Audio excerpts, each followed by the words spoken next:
The train whistle cut through the dry Kansas wind like a blade. Caleb Mercer stood at the edge of the station platform, his broad shoulders silhouetted against the late afternoon sun.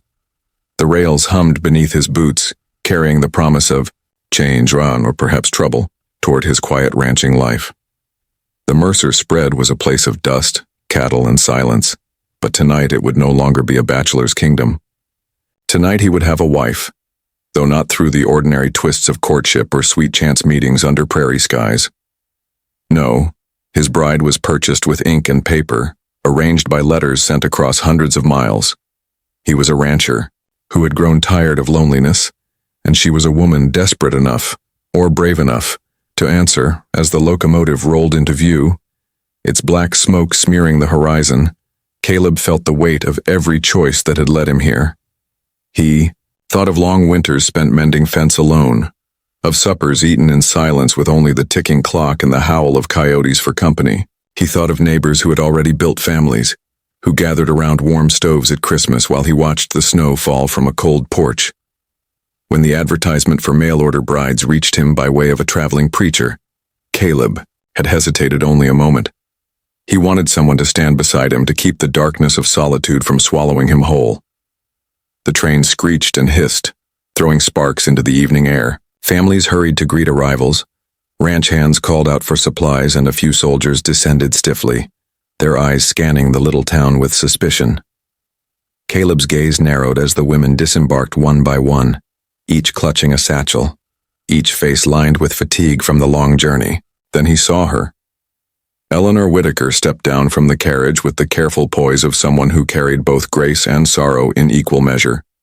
Her dress was plain but clean, pale blue that caught the last shimmer of daylight. She held a small trunk in one hand and a lace handkerchief in the other. Though as she pressed it to her lips, Caleb caught the faint stain of red blooming across the fabric. His chest tightened. She was beautiful, yes. Dark hair pinned neatly beneath a bonnet, eyes like green glass reflecting hurt and hope all at once. But there was something fragile about her, as though the prairie wind itself might carry her away. Their eyes met. For a heartbeat, the bustling depot faded. The clamor of iron wheels and shouting men vanished, and Caleb felt as though he were staring into a secret. This was no ordinary transaction, no simple bargain struck between a rancher and a woman seeking a new life. Something in Eleanor's gaze suggested she bore a burden too heavy for one person to carry. "Mr. Mercer?" Her voice was soft, almost hesitant as she extended her gloved hand. "Ma'am," Caleb replied, removing his hat. His palm enveloped hers, rough and calloused against her delicate fingers. "Welcome to Dry Creek." For a moment, they stood locked in silence. Caleb studied her face, noticing the faint shadows beneath her eyes, the pallor of her cheeks. She was young, perhaps 23, but life had carved quiet battles into her skin. He wanted to ask why she coughed into her handkerchief, why her eyes carried such sadness, but it was not his place. "Not yet," the townsfolk whispered as the pair walked toward the waiting wagon. The Mercer Ranch was vast, its cattle herds numbering in the hundreds, and folks found it strange that a man of such means would summon a bride by letter instead of winning one from among the town's families. But Caleb had his reasons. The gossip of others did not trouble him nearly as much as the unease in his own heart. That perhaps he had made a mistake, that perhaps this woman had secrets sharp enough to wound them both. The wagon wheels crunched over dry earth as they rode. Toward the horizon, Caleb guided the reins while Eleanor sat beside him, her gloved hands folded in her lap, her eyes fixed on the endless sea of prairie grass bending in the wind. The silence stretched long, broken only by the creak of leather harness and the distant cry of a hawk. "The land is wide," Eleanor murmured at last, almost to herself. "Wider than anything I imagined." "It'll test you," Caleb said, his voice low and steady. "The winters bite hard. The summers burn hotter than sin. But if you can stand it, it'll reward you. The West don't hand out kindness easy, but it can give you something solid to hold on to." She turned her face toward him, and for the first time he saw a small smile curve her lips. "Perhaps that's what I came here for, something solid." As dusk settled, the ranch house came into view. a two-story structure of weathered timber standing proud against the rolling plains. Smoke rose from the chimney, promising warmth within, though Caleb knew the house felt empty more often than full. He helped her down from the wagon, his hand firm at her waist, and for a fleeting second he felt her lean into him, as though seeking strength. Inside, the air smelled of pine wood and tobacco. Caleb had tidied as best he could, laying out fresh linens, brushing dust from the hearth, placing a single vase of prairie flowers on the table. It wasn't much, but he wanted her to feel welcome. Eleanor's eyes lingered on the flowers longer than expected, as if the simple gesture carried weight. That night, beneath the creak of the rafters and the endless whisper of wind outside, Caleb sat by the fire and studied the woman who was now his wife. She sipped broth from a tin cup, her hands trembling slightly. When she coughed again, deeper this time, the sound rattled through her thin frame. She quickly turned her head, pressing the handkerchief to her lips, but Caleb caught the glint of crimson in the firelight. His jaw tightened. He knew sickness when he saw it. Out on the plains, illness could steal a man or woman in a matter of weeks, sometimes days. He wanted to ask, but he feared the answer. Instead, he said gently, "Long journey. You need rest." She nodded, her eyes heavy with exhaustion. "Thank you, Mr. Mercer." "Caleb," he corrected. "You'll call me Caleb." Her lips curved faintly again, and in that fragile smile lay both gratitude and sorrow. She rose, moving toward the small bedroom, prepared for her. The floorboards creaked beneath her steps, each one sounding like a reminder of how precarious her presence felt in his world. Alone by the fire, Caleb stared into the flames, wrestling with questions that burned hotter than the logs. Who was Eleanor Whitaker? Why had she come here knowing she carried a shadow of sickness in her lungs? And what was he to do with the stirring inside his chest, that strange mix of tenderness and dread, when he thought of her? Outside, the prairie night stretched endless, coyotes crying under a pale moon. Inside, a rancher and his bride carried secrets. Neither was ready to confess. And before the week was out, those secrets would draw blood. The winter wind rolled across the plains like a living thing, carrying with it the sharp bite of snow yet to come. Dawn bled pale over the horizon, washing the Mercer ranch in shades of frost and muted gold. Caleb Mercer stood on the porch, mug of black coffee steaming between his hands, and listened to the endless quiet. Somewhere out on the range, cattle stirred restlessly, their calls carried thin and distant. Closer still, from the small bedroom inside, came the soft rattle of a woman's cough. It had been 2 weeks since Eleanor stepped off the train and into his life. In that short time, she had settled into the house with quiet grace, but Caleb could not shake the gnawing worry that stalked his thoughts like a wolf in the dark. She tried to hide it, of course. The way she pressed a handkerchief discreetly to her lips. The way she would pause after a fit of coughing, her chest rising and falling like someone fighting for air. She had grown thinner already, and though she smiled when she caught him looking, her eyes carried a shadow deeper than words could reach. Caleb wasn't a man prone to tenderness, yet he found himself drawn to her in ways that unsettled him. There was something about the soft cadence of her voice when she hummed as she worked, the way she gazed out across the wide-open prairie as though searching for something just beyond sight. She had secrets, that much was clear, but he wasn't sure yet if prying them open would set them free or shatter them both. That morning, as Caleb was mending a section of broken fence, he heard the distant crunch of hooves. Looking up, he spotted a lone rider approaching from the north, a thin man in a worn gray coat, a doctor by the looks of the bag slung across his saddle. It was Dr. Josiah Parnell, a traveling physician who made rounds across 100 miles of unforgiving plains.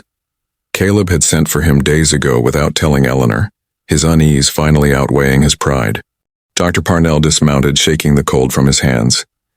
"Heard you've taken a bride, Mercer," he said, his voice roughened by dust and whiskey. "Congratulations." "She's been ill," Caleb replied curtly, wasting no time on pleasantries. "I need you to take a look." Inside, Eleanor sat at the small kitchen table, fingers curled around a cup of tea that had long since gone cold. When she saw the doctor, her shoulders stiffened and her expression hardened into something unreadable. "I didn't ask for a doctor," she said quietly. "You didn't have to," Caleb answered, his voice low but steady. "I did."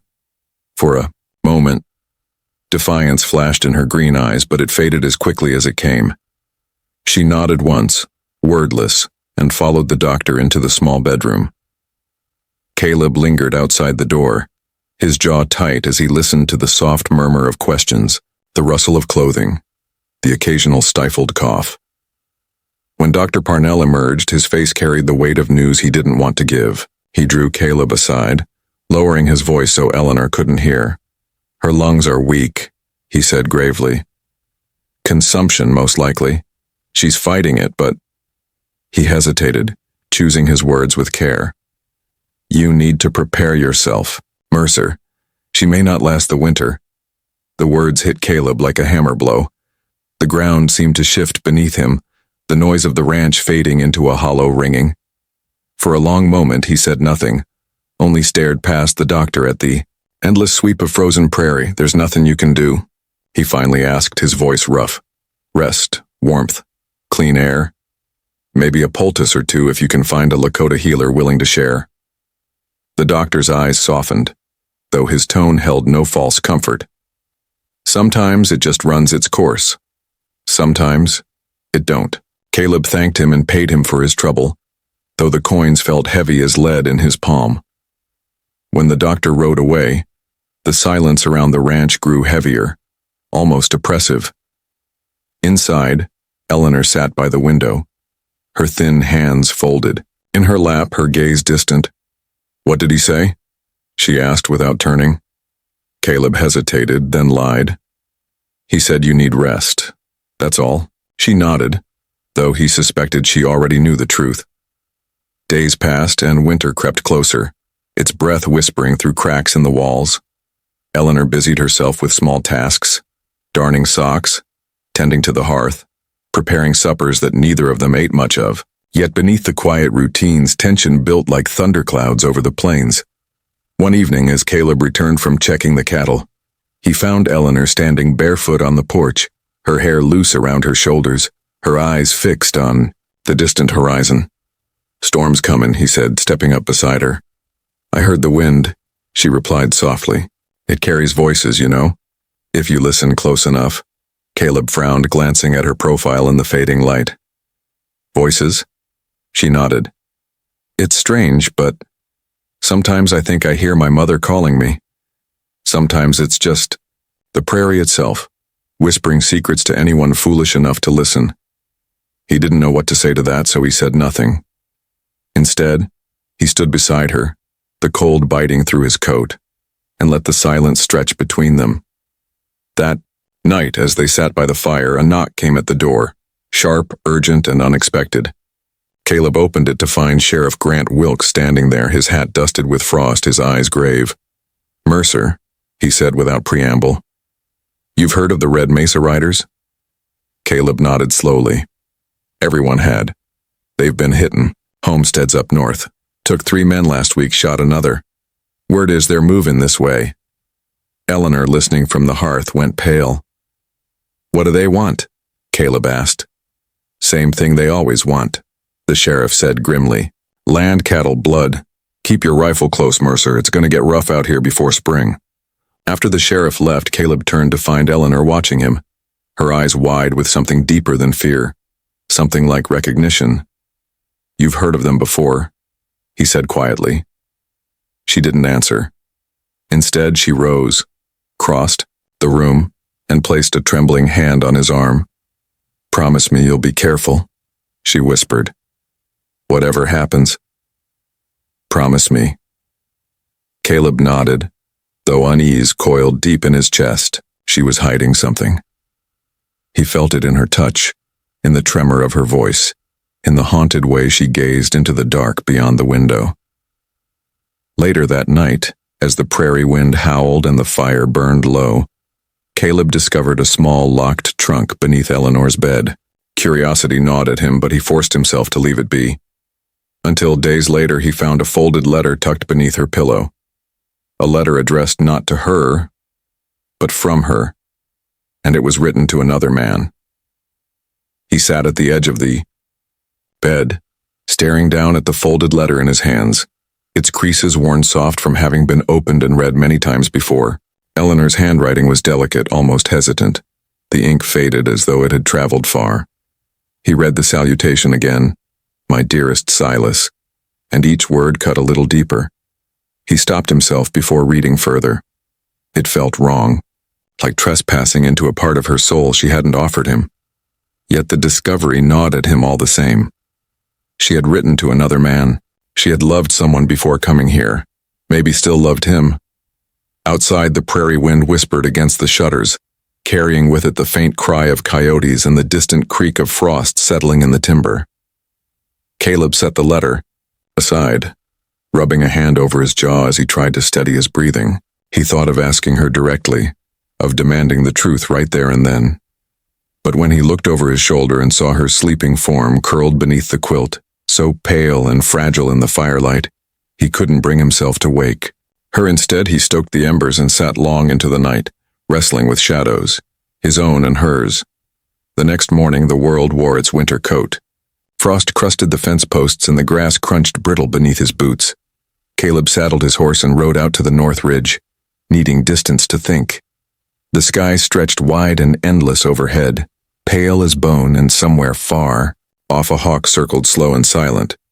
But peace was a rare thing these days, and he didn't get to keep it for long. Near the ridge, he found signs of trespass, tracks where no tracks should have been, bootprints pressed deep into the half-frozen earth. He knelt, brushing a gloved hand over the disturbed ground. 5, maybe 6 men on horseback, heading southwest toward the grazing pastures. His gut tightened. The sheriff's warning about the Red Mesa riders had not been idle talk. When he returned to the house, Eleanor was in the kitchen, pale sunlight falling across her face as she sliced bread with careful, deliberate motions. She glanced up when he entered, her gaze searching his as though she sensed the tension hanging off him like a second skin. "You're quiet this morning," she said softly. "Rode the ridge," he answered, pulling off his gloves. "Found tracks." Her hand stilled on the knife. "Tracks?" "6 riders," he said, "headed toward our land." She lowered her eyes quickly, but not quickly enough to hide the flicker of something sharp. Fear, maybe, or recognition. He stepped closer, leaning his weight against the counter. "You know something about them, Eleanor?" For a moment she didn't speak. Then, setting the knife down, she drew in a shallow breath and met his gaze. "Caleb," she began, her voice trembling slightly. "There are things about my past I should have told you. I wanted to. I meant to. But I thought if I left it behind, it couldn't follow me here." He waited, silent, his jaw tight. "Silas," she whispered finally, barely louder than the rustle of the prairie grass outside. "The man I once loved. He's with them. He's one of the riders." The room went still, the words hanging between them like smoke. Caleb's breath caught, his pulse hammering in his ears. "Your letter?" he said slowly. It was to him. She nodded, tears threatening but refusing to fall. "I thought he was dead," she confessed. 2 winters ago, he left for Colorado to find work in the mines. When I heard nothing for months, when word came back that his camp was burned, I believed he was gone. I only came here because I thought there was nothing left for me back east." Caleb stared at her, trying to reconcile the woman before him with the secrets she carried. "And now?" he asked quietly. "Now you know he's alive?" She turned away, clutching her handkerchief so tightly the lace tore beneath her fingers. "If he's with the riders, Silas isn't the man I knew. He's changed." That night, Caleb loaded his rifle and cleaned it by the fire, the slow, methodical motion steadying his hands. Eleanor sat nearby, the crackle of flames painting her face in shifting golden shadow. "Don't go looking for him," she said finally, her voice breaking the silence. "Please, Caleb, promise me." He didn't look up. "And if he comes, here? If he brings them with him?" She closed her eyes, her throat working. Then you'll do what you have to do, but don't meet trouble halfway. Before either could say more, a sharp knock rattled the door. Caleb rose, rifle in hand, and cracked it open to find Chaska, his Lakota neighbor, standing beneath the cold moonlight. Riders in. The hills? Chaska said without greeting. 3 homesteads burned already. They moved fast. Eleanor paled, gripping the back of the chair for balance. How many? Caleb asked. Too many, Chaska replied. But I heard something else. Their leader, they call him Silas Kane. The name dropped into the room like a stone into deep water. Eleanor swayed where she stood, and Caleb caught her before she fell, her breath coming in shallow gasps. He'll come for you, Chaska warned grimly. He knows she's here. The days that followed blurred together. Long hours spent patrolling fence lines, nights spent listening for distant hoofbeats beneath the prairie stars. Each sound of wind against the walls, each creak of timber, felt like the herald of danger. One evening, while gathering supplies from the barn, Caleb found something new carved into the weathered boards. A crude warning scrawled deep into the wood, leave or bleed. He ran his fingertips over the grooves, cold fury rising in his chest. This wasn't just a threat, it was a promise.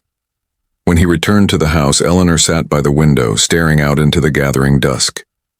She didn't turn as he entered, but her voice came low and fragile. He's coming, Caleb, she said. Silas is coming. Let him, Caleb replied, setting his rifle on the table. This is our land, our home. I'll die before I give it up. She looked at him then, and for the first time, he saw something break in her. Fear, yes, but also love, raw and unspoken. But neither of them knew just how close the riders had already come. Because miles away, under a sky heavy with snow, Silas Kane sat astride a black horse, his cold gaze fixed on the southern horizon. She's here, he told his men, and I'm taking her back. It drifted soft and slow across the endless plains, blanketing the Mercer ranch in white silence. But inside the house, peace was a stranger. Caleb stood at the window, one hand braced against the cold glass, his breath fogging faintly as he watched the prairie disappear beneath the storm. The wind carried secrets, and lately, it seemed determined to deliver them straight to his door. Since learning the truth, that Silas Kane, Eleanor's once beloved, now led the Red Mesa Riders, Caleb had barely slept. Each night he lay awake listening to the sounds of the house, every creak of timber and whisper of wind a reminder that danger prowled beyond their walls. And yet, it wasn't the riders who haunted him most. It was the weight of what Eleanor had confessed and the unspoken question that gnawed at him. If Silas came, would she go? Behind him, the soft scrape of a chair broke his thoughts. Eleanor sat at the kitchen table, her pale hands wrapped around a cup of tea she never seemed to finish. She had grown thinner still, her collarbones sharp beneath the faded blue of her dress, her cough worse in the cold mornings. Yet even as illness hollowed her strength, there was a quiet fire in her, stubborn, unyielding. He crossed the room and poured more wood into the stove, coaxing a reluctant flame to life. Storm's gonna lock us in for days, he said, keeping his voice steady. She nodded absently, her gaze fixed on the frost creeping along the window pane. It feels like the world's holding its breath, she murmured. He studied her profile. In the dim light, the elegant line of her jaw, the lashes that fluttered when she blinked. There were things he wanted to say, words he'd never spoken to another soul, but he swallowed them, afraid they might shatter in the air between them. That night, the riders came closer. Caleb heard them before he saw them. Faint echoes, carried on the wind, the distant thunder of hooves rolling across the frozen earth. He slipped outside into the darkness, rifle in hand, his breath sharp and ragged in the biting cold. The land stretched silent beneath the winter moon, every shadow holding menace. He caught sight of them at the far edge of the pasture, 6 silhouettes on horseback, black against the pale snow. They didn't advance, didn't retreat, just watched, waiting. When he returned inside, Eleanor was standing by the fire, her arms wrapped tightly around herself, her face pale as bone. They're here, she whispered before he could speak. Not yet, he said, setting the rifle on the table. But they will be. She drew in a shaky breath, fingers twisting in the hem of her dress. Silas won't hurt me, she said softly, almost as if she were trying to convince herself. He can't. Caleb's jaw clenched. He burned 3 homesteads. Eleanor. Men died in their beds. Women taken. That ain't the boy you once knew. She flinched at his words but didn't argue. Silence pressed down between them, heavy and suffocating. Days passed under the constant threat of violence. Caleb patrolled the fences, fixed broken boards, and checked on the cattle while keeping one hand on the rifle slung across his back. Chaska rode by twice, silent and watchful, leaving bundles of herbs and warnings that the riders were closing in. Eleanor spent her days by the fire, though he often found her staring out the window, her hand pressed against the glass as if she could reach through it and touch something far beyond his understanding. One evening, as another bitter wind howled outside, she collapsed halfway up the stairs, her body racked by a violent coughing fit. Caleb caught her before she hit the ground, cradling her in his arms as she struggled for breath. Easy, he murmured, lowering her gently to the floor. Just breathe, sweetheart. That's it. Her hand clutched at his shirt, her knuckles pale. When she finally managed to catch a thin, trembling breath, she whispered, "Don't call me that." "Why not?" he asked softly, brushing damp hair from her forehead. "Because," her eyes glistened, raw with something unspoken. "Because it makes it harder." He didn't ask what she meant. He already knew. Later, when she had fallen asleep, Caleb sat by the fire, staring into the flames as the storm howled outside. He'd seen death on the plains before. He'd buried men and cattle alike, had watched neighbors lose wives and children to sickness, famine, and winter's cruel indifference. But this felt different. Eleanor wasn't just another life slipping away. She'd become the quiet center of his world, and the thought of losing her hollowed him out in ways he couldn't name. He didn't hear the door open until Chaska stepped inside, snow clinging to his shoulders, his face grim beneath the lamplight. "They'll strike tonight," Chaska said without preamble. "I tracked them. They circle like wolves. They wait for the storm to cover their approach." Caleb stood, his rifle already in his hands. "Then we'll be ready." Chaska hesitated, then set a small leather pouch on the table. "Medicine," he said, "for her lungs. Bitter, dangerous, but it may keep her alive long enough to choose her path." Caleb frowned. "Dangerous how?" Chaska's dark eyes met his. "Some live, some don't. Sometimes the cure takes as much as the sickness." His fingers curled around the pouch, the weight of it heavier than it should have been. The riders came with fire. Caleb woke to the scent of smoke and the furious pounding of hooves. He grabbed his rifle, shouting for Eleanor as the windows glowed orange with reflected flame. Outside, the barn roared like a beacon, its timbers collapsing in sparks. Silhouettes moved in the darkness. 6, 8, maybe more. The crack of gunfire split the night, sharp and merciless. Caleb returned fire from the porch, forcing them back toward the tree line. Chaska fought alongside him, arrows flying swift and silent, each finding its mark. Through the chaos, Caleb caught sight of a rider breaking away from the group. A tall figure on a black horse, his face hidden beneath the brim of a wide hat. Even from a distance, Caleb knew. Silas Kane. Their eyes met across the flames, and in that suspended moment, Caleb saw everything. Recognition, longing, anger, regret. Silas raised a hand, signaling his men to hold. "Eleanor!"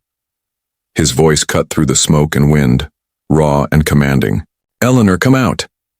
Behind Caleb, she stood frozen in the doorway, the firelight turning her pale face to gold.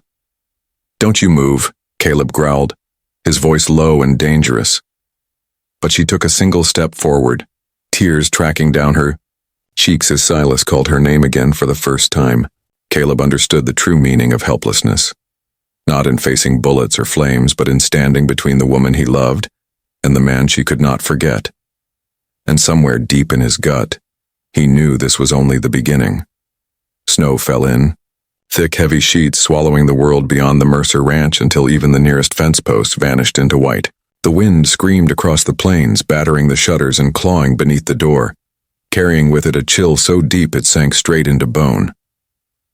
Inside the house, Caleb Mercer stood at the window with his rifle in hand, watching shadows move between the flurries.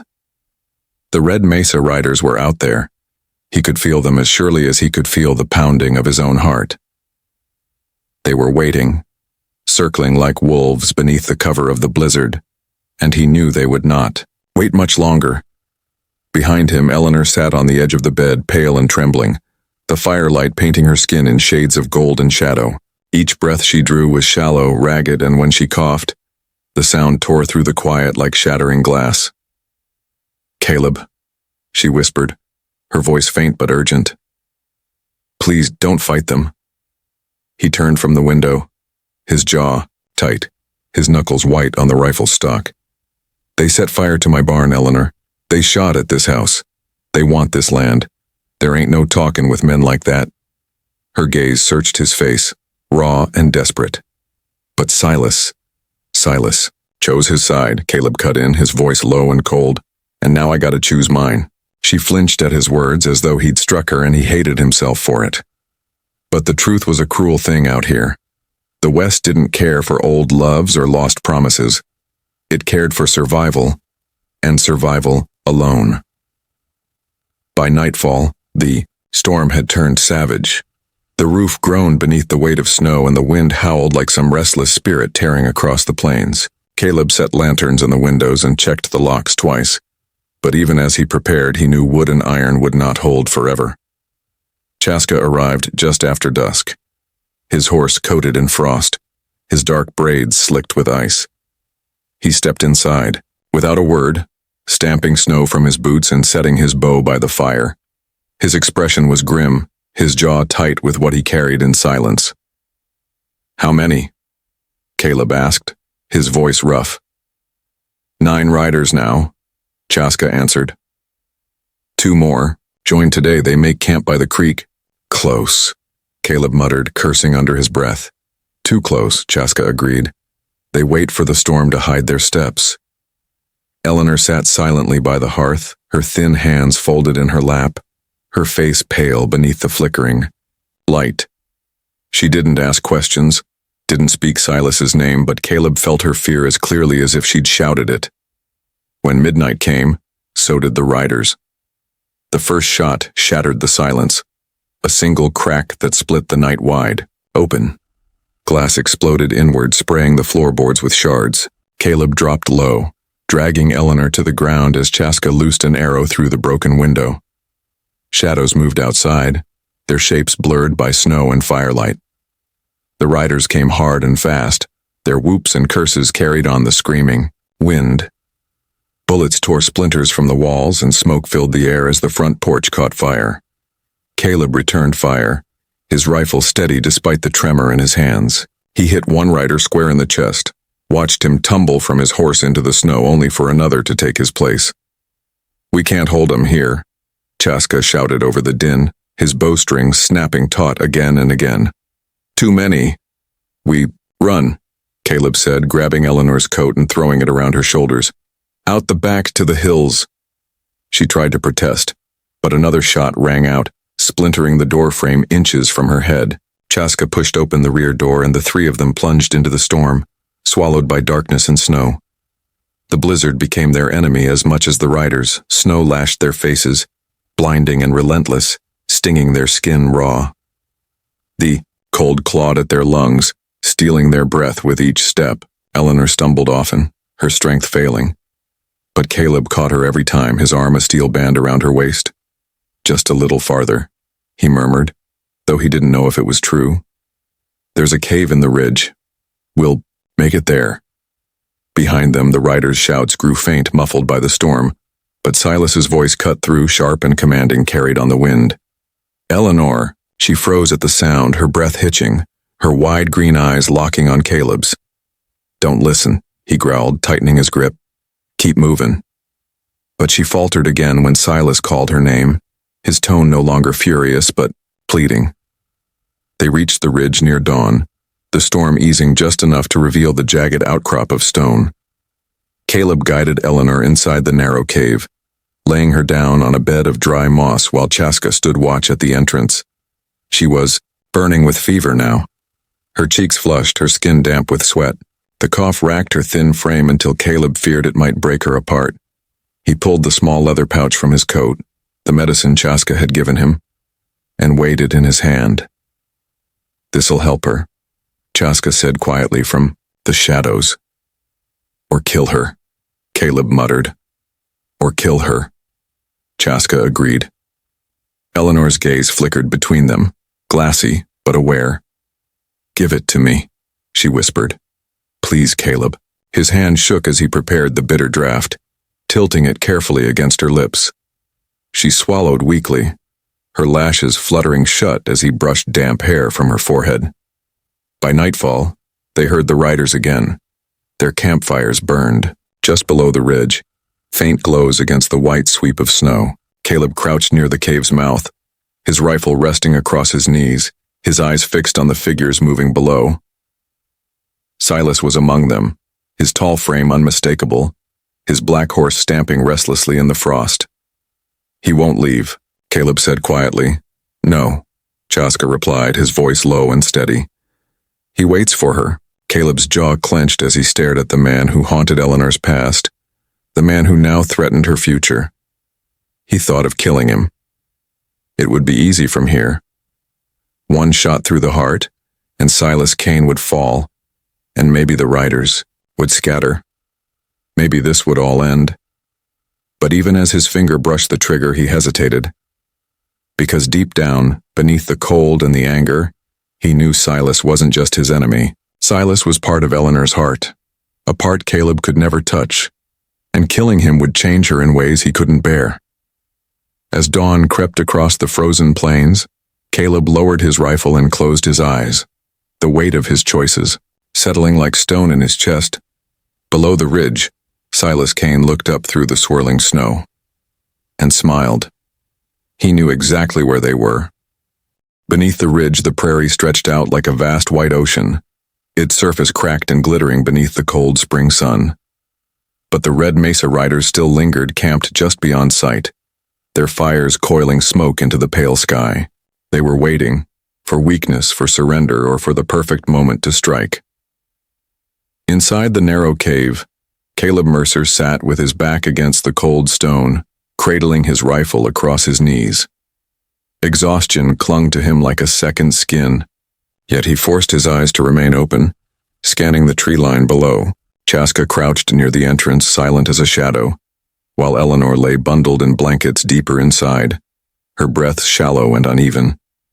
She had survived the medicine, barely. The bitter draught had broken her fever, but it had also stolen what little strength she had left. Now she drifted in and out of waking, whispering words that made no sense, calling names from a past she hadn't shared.